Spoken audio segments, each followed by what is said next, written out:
After Merab's dominant win at UFC 316, there are real questions about who actually has a chance to beat this dude at bantamweight. And so in today's video, I'm going to be going through and talking about the 3 toughest matchups for every male champion. I will say I'm not going to be picking fighters that have actually moved up. So like for featherweight, I won't include Ilia. For lightweight, I won't be including Islam Makhachev. And then for like lightweight, I'll be talking about both Ilia Topuria and Charles Oliveira.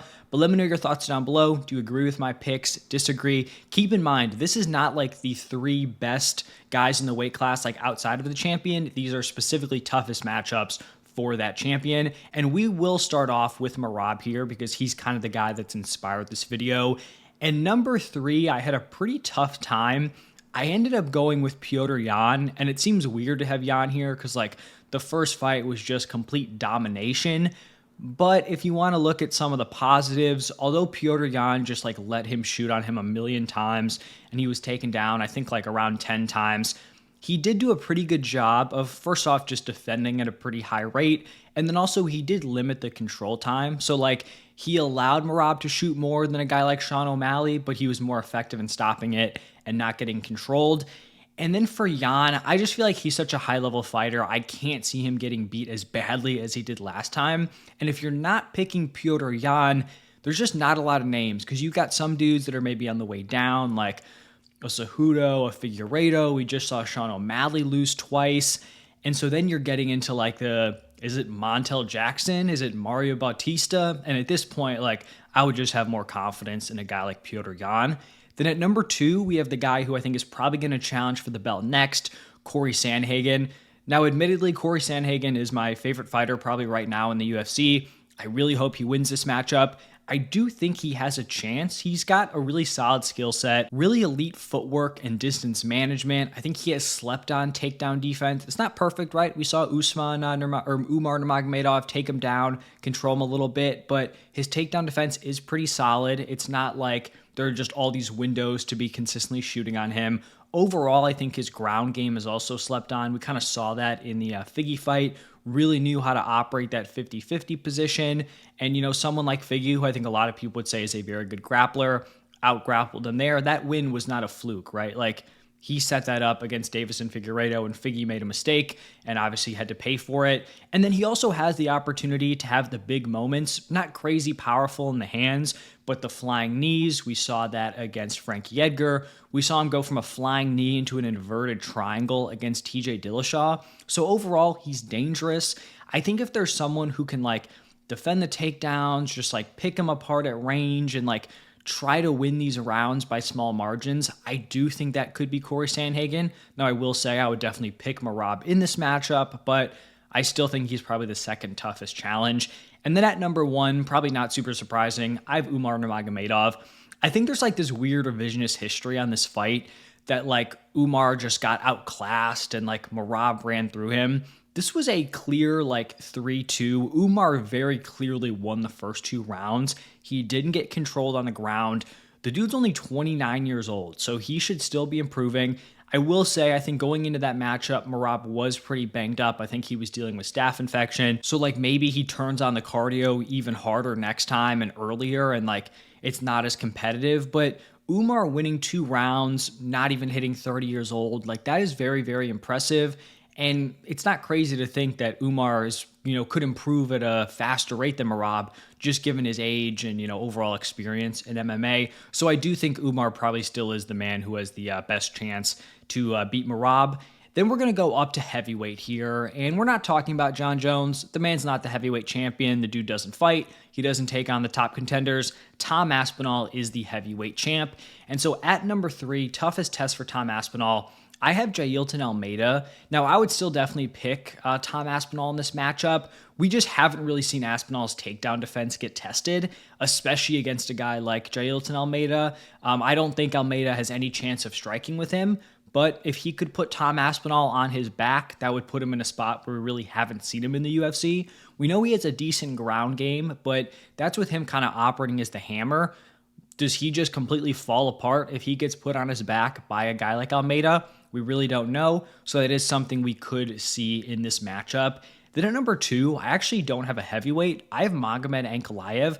I just think Ankalaev overall is a really tough out. We haven't really seen Aspinall get tested in some of those later rounds. Magomed is patient. He has solid grappling, very clean striker, not going to overextend, put himself in any danger. I think this is an interesting matchup that has the potential to go, into those deeper rounds, round 3, round 4, round 5. We haven't seen Tom Aspinall past round 2 in the UFC. And so Magomed, I don't think he wins, but I just think he's an interesting kind of unique challenge. And like Aspinall could nuke him right away, but I don't see him like consistently just running through Magomed super early on. And then at number 1, I do have Jon Jones. Now I fully expect Tom Aspinall, if they do fight, I think Aspinall wins, and I think he knocks Jon Jones out early. But you can't discount the grappling and experience that Jon Jones does have. And those are also just things that Tom Aspinall hasn't faced.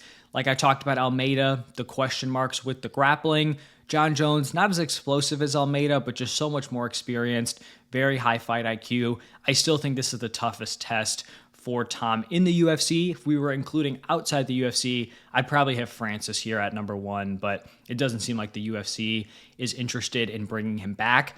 Then at light heavyweight, Magomed Ankalaev is the champ. And at number 3, I have Yuri Prochazka. Yuri, although, him and Magomed are both strikers, I think in terms of their striking styles, they're almost like the complete opposites. Yuri's going to come in, he's going to be super wild, he's going to be super reckless, but he is extremely dangerous, hits very hard, very explosive on the feet, and has been very durable, pretty much with the exceptions of the Alex Pereira fights, because Pereira just hits like a tank. We've seen Alex Pereira as the only man to beat him in the UFC.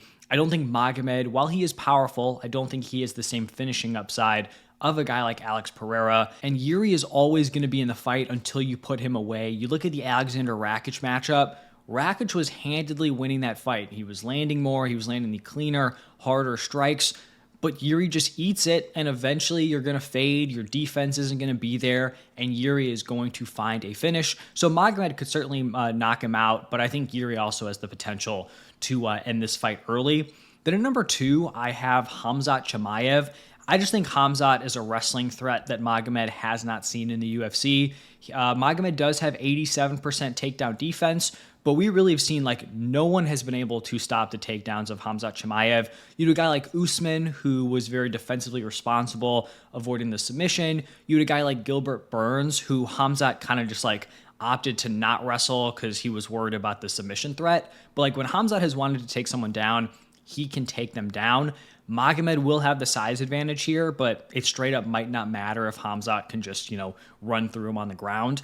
And then at number 1, I still have Alex Pereira. I think people have kind of forgotten that first fight was very, very competitive. A scorecard in favor of Alex Pereira was not shocking. You look at the media scorecards, it pretty much was like a 50-50. Similar to Magomed, Alex Pereira is very patient. I think he has more fight-ending upside, even though we did see Magomed was the guy to hurt Alex. I think more often than not, Pereira is going to be the guy having those bigger moments.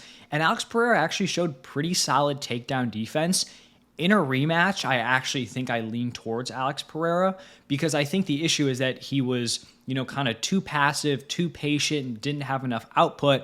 I think when he watches that fight back and sees how well he did, in the clinch, avoiding getting taken down, I think he might open up a little bit more in the next fight, and I think that could lead to a better performance. Now at middleweight, we have Dricus Du Plessis, and at number 3, I have Nasruddin Imavov.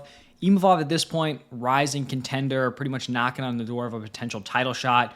He's on a 4-fight win streak, coming off a KO win against Israel Adesanya. He's just a very clean, dangerous striker, really nasty in the clinch, has had some cardio/grappling concerns, but he's still very dangerous and only getting better. I think at this point, I'd definitely favor DDP in a fight, but he could continue to improve and at one point, could potentially hold the belt in this weight class. At number 2, I have Caio Borralho. He is just extremely well-rounded. He's on a 16-fight win streak. He is 7-0 in the UFC, and I think he's had an interesting kind of progression in his fight style. He was super grappling heavy in his first 4 UFC fights. Great body control, getting that body triangle. He has a 60% takedown accuracy, which is very, very high. But when you look at his last 3 fights, he hasn't landed a single takedown, but he's landed knockdowns in all 3 of those matchups. So he has the grappling upside, can control grapple, has some submission offense, but is also legit on the feet. And like, he went out there in his main event against Jared Cannonier, someone who's had some success striking against some of the best dudes, and he just beat him up on the feet. So he's, checks a lot of the boxes. Grappling upside, solid striker, also proven to have that 5-round cardio. He's a lot less reckless than DDP, and I think if they were to match up right now, I'm not saying I'd pick Caio because DDP just has like these elite physical tools, but I think he would certainly be in the mix, and I do think he would have a decent shot to potentially win that belt. And then at number 1, we have the fight that we should be getting for DDP, Khamzat Chimaev. This is going to really test the wrestling, the grappling of Dricus. We know that Dricus is a tank, but he's also sloppy. He's a little bit wild, reckless, and you just can't be that against Khamzat Chimaev or he is going to finish you. I think Khamzat is the most dangerous fighter in round 1, like of literally anyone in the UFC. If this fight does go long, I think it's obviously big advantage for DDP, but I think Khamzat Chimaev could come in here and just like run through DDP like a knife through butter. I do think there's the potential for that here. And like, even though DDP is big, he's strong, I know people joke about him having like the plot armor. If Khamzat takes him down very early on in that first round, I don't know if I trust him to get out of there without getting submitted. So Khamzat Chimaev is definitely going to be number 1. Then for JDM down at welterweight, I have Shavkat at number 3. He's dangerous everywhere. 8 knockout wins, 10 submission wins, only gone to decision 1 time, and that was against Ian Gary. He's big for the weight class. What kind of, held me down here on Shavkat, I think you can make an argument for him being higher. It really is just the injuries he's dealt with. When he comes back, I don't know if he's going to be the same dude we've seen in previous matchups. And he did look a little bit human against Ian Gary. I do think he was banged up in that one, but once again, those injuries have been a concern. Then at number 2, I have Sean Brady. I think he's the best grappler in the weight class. We saw JDM's grappling hold up well against Bilal, but I do think Sean Brady is a different animal, right? I don't know, like you look at the Gilbert Burns fight, and JDM made some really solid improvements going against Bilal. I don't know if like within a couple of years you can go from the Gilbert Burns grappling defense to then, successfully defending the takedowns of Sean Brady. He just has suffocating control, really solid submission game. I think there's a case to be made that Sean Brady is the best welterweight right now. I'd be super interested in seeing that fight at some point, but I think the fight we're going to see next is who I have at number 1, and that is Islam Makhachev. He just has such a nice blend of elite grappling and really, really impressive striking. 53% takedown accuracy, legit submission offense coming off of back-to-back Dar submissions, while also still being dangerous on the feet, KOing Alexander Volkanovski, dropping Charles Oliveira. I think Islam versus JDM is a really, really interesting matchup, and is definitely one of the fights I am most looking forward to. Now at lightweight, like I said, we're going to be talking about both Ilia Topuria and Charles Oliveira, the guys fighting for that vacant title. For Ilia, at number 3, I actually have Max Holloway, and I know we're coming off of Ilia's last fight was that KO win against Max. I actually think Max Holloway is like a better fighter up at lightweight at this point in his career. Not saying he's better than Ilia, but I think relative to weight class, I think when he's not draining himself, he is a better lightweight. Like, we look at that win against Justin Gaethje. That was a extremely impressive performance, and not just the knockout. Like, the knockout was amazing, but he was on his way to winning, like, I believe a 4-1 decision against Justin Gaethje, and doing it in pretty clear fashion. You can see he definitely is more durable up there. He also is going to hit harder. Like, we saw him, really sting Gaethje a few times, and you didn't really see that as much when he was down at 145, especially against the true elites of the weight class. So I would still take Ilia in this matchup, but I think if you, upgrade Holloway's durability, also give him a little bit more danger factor on the feet, I do think it makes for overall a tougher matchup than, what Ilia dealt with down at 145. Now, I will say it's also possible that that durability is kind of, hurt a little bit coming off the KO win, but when you're not draining your body, it's still going to be better. Then at number 2, I have the guy that Ilia is facing in Charles Oliveira. I just think that Oliveira is super dangerous everywhere. He's going to pressure you on the feet. He hits hard. He obviously has elite offensive jiu-jitsu, finishes against Dustin Poirier, Justin Gaethje, Michael Chandler, Beneil Dariush. He has the most finishes and submission wins in UFC history. And I think there are still questions about how Ilia is going to look against like legit 155ers with these bigger frames. I know Charles Oliveira at one point fought at featherweight, but like his frame now is very different from his frame at 145. Like it seems like the dude struggles to make 155. There's no way he could go back down to featherweight. So I think this is an amazing matchup. I love this fight between these two dudes. And then at number 1, a tough matchup for Ilia Topuria. I actually have Arman Tsarukyan. I think some people might think this should be Oliveira. I don't think Arman has the same finishing upside as Charles, but I think the way to beat Ilia, at least with what we've seen so far, is to control wrestle him. Oliveira is very opportunistic with his grappling, his submission game, but he doesn't have the same level of wrestling as Arman Tsarukyan. Arman has the ability to physically take you down and just hold you there. I would say he's more position over submission, whereas Oliveira is submission over position. It works for both dudes. I just think the blueprint to beat Ilia is probably more of that control time. He is very impressive ground and pound, still dangerous on the feet, but I think the path to victory here would be the grappling. And so if Ilia Topuria were to lose, I do think it's probably in that way. Now Oliveira could go out, clip him, club and sub, finish him, but overall I do think Arman is probably the tougher test. And then with Charles Oliveira here, at number 3, I have Max Holloway. Already talked about how insanely good he looked in that Justin Gaethje fight, the way he managed distance, picked Gaethje apart from the outside. I think in this matchup, Holloway's definitely the more calculated, precise striker. Also has some of that power that I talked about up at 155. I do think there are questions for Holloway here with how he deals with the grappling.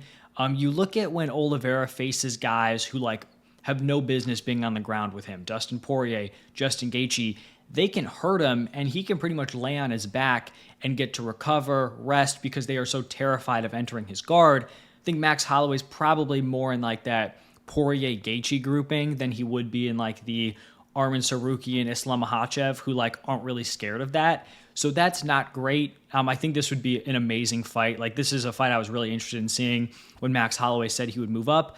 If Oliveira loses the title shot, this is definitely a fight we could end up getting, but Oliveira is going to be at number 3. At number 2, I have Arman Tsarukyan, and we've already seen this fight. It was very, very competitive. I think it could have gone either way.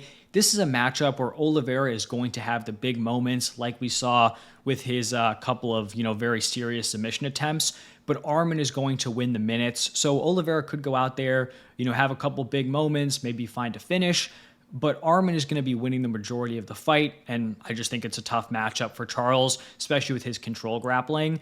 And then at number 1, also, when Oliveira fights these dudes that aren't really scared of, his guard, I think he's a little bit more passive. When you look at how he just ran at Dustin, ran at Gaethje, it's very different than how he kind of approached an Arman or a Islam Makhachev.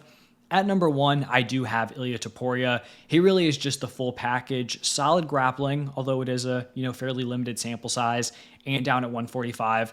But top tier striking. I think, even though we haven't seen him at 155, I'm willing to say he's the hardest hitter already at lightweight. Very safe on the feet. Hasn't shown any grappling deficiencies. We are going to see these guys fight, and I think Ilia Topuria is going to KO Charles Oliveira, so I will have him here as Oliveira's toughest matchup. Then at featherweight, we have Alexander Volkanovski, and at number 3, I went with Movsar Evloev. I think there's a strong case that Movsar is the best featherweight outside of Volk, just overall, looking at resume, looking at skill set. But I think against Volk, this is actually a pretty favorable matchup for him. Movsar is very well-rounded. I think his striking is underrated, but he definitely kind of thrives in the wrestling department, his ability to control grapple. When we look at Volk, though, and his skill set, he has top-tier grappling defense. This is a guy who went up, and Islam did have his moments, had his control, but people thought that he was just going to get ragdolled against Islam Makhachev, and it did not happen. The kryptonite for Volk has been, powerful punchers, guys that have the ability to finish him, put his lights out, or just dangerous strikers overall, right? Like the Islam Makhachev head kick. And Movsar just doesn't have that. 0 UFC finishes. And so if you can give Volk a matchup against pretty much anyone, and they don't have that real danger factor on the feet, I am going to pick Alexander Volkanovski. So that's why I have Movsar here at number 3. The skills are still there. I just think matchup-wise, not as great as his overall skill set. At number 2, I have Diego Lopes. We saw these dudes fight. Volk got the win, but I think we saw the danger that Diego Lopes does bring to this matchup. He dropped Volk. I thought he won 2 rounds. There were 2 different rounds where he had Volk kind of hurt, potentially in trouble. We know Diego Lopes has that fight-ending power. As Volk continues to get older, his chin, reaction time are just going to get worse. And I think Diego Lopes, like, you saw the blueprint, right? Like, he rocked him. I think it was the end of the second. Maybe it was the 4th round where he also had him in a little bit of trouble. I know Volk got the win, but it's kind of like the archetype that I think could beat Volkanovski. And then at number 1, going way down in the rankings, I have Jean Silva. I think Silva is a future champion. He's so dangerous, so explosive on the feet. I think he has that power that could really cause Volk problems. And then you look at his grappling, showed legit takedown defense against Bryce Mitchell, was able to stuff or threaten a submission with like every single takedown. This might be a hot take. It probably is a hot take. I think Jean Silva beats Alexander Volkanovski right now. If I was a Volk fan, which I am, and he got booked against Silva, I would feel very, very concerned with him going into that matchup. I guess the one thing I'll point out is his cardio is fairly untested. So, like, who knows if he can fight with the style he does 5 rounds, especially against a guy like Volk who can push a pace. But I think Silva probably catches him, and that's why I do think Silva is the toughest matchup here. And then we already talked about bantamweight, so we're on to the final weight class here, flyweight. With Pantoja, this is tough because he's like pretty much beaten everyone in the weight class. At number 3, I'm going with his upcoming fight, Kai Kara-France. KKF is kind of small, even for 125, but he really packs a punch. He's second all-time in the weight class with 8 knockdowns, coming off a very impressive KO win against Steve Erceg. He doesn't have perfect grappling defense, but he has still done well against solid grapplers. He snapped Askar Askarov's undefeated record in the UFC. He mitigated the control time of a guy like Amir Albazi, and I do think he was robbed in that fight. Now, I don't think he beats Pantoja, but he certainly has some of the tools that make it tough.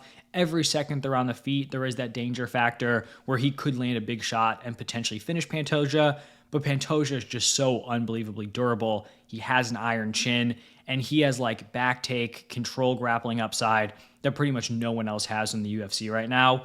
At number 2, I went with Manel Kape. He also has finishing ability that you don't really see a ton at 125. He's landed a knockdown in 5 of his 6 wins. The 6th win that he didn't land a knockdown was still a KO win. He's shown solid takedown defense, 81%. We did see Magomed Ankalaev take him down 3 times, but was really limited in his control time. I guess a red flag here is Kape does not have 5-round UFC experience, but we've seen him push a pace in fights and look great in round 3. However, those were fights that were primarily on the feet, and that's probably not the actual, fight or style of fight that he's going to be up against a guy like Pantoja. So I would still pick Pantoja, but you could see where Kape would be a dangerous fight for him. These guys have fought before. Very weird matchup. They both fought very differently than how they would fight today.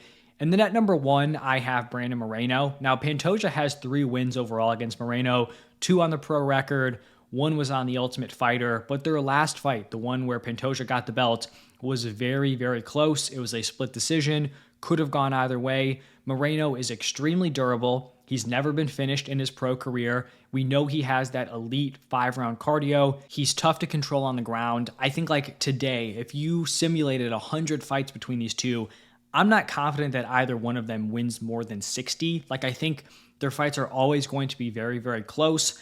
I think I'd probably still back Pantoja at this point, but like, you can certainly see the path to victory. Moreno almost defended the title against Pantoja, so Brandon Moreno would be my number 1 toughest test. But that is going to wrap it up for this video. All the male champions, let me know your thoughts down below. Do you agree, disagree with my picks? Let me hear it. But thank you all for stopping by, and I'll see you in the next one.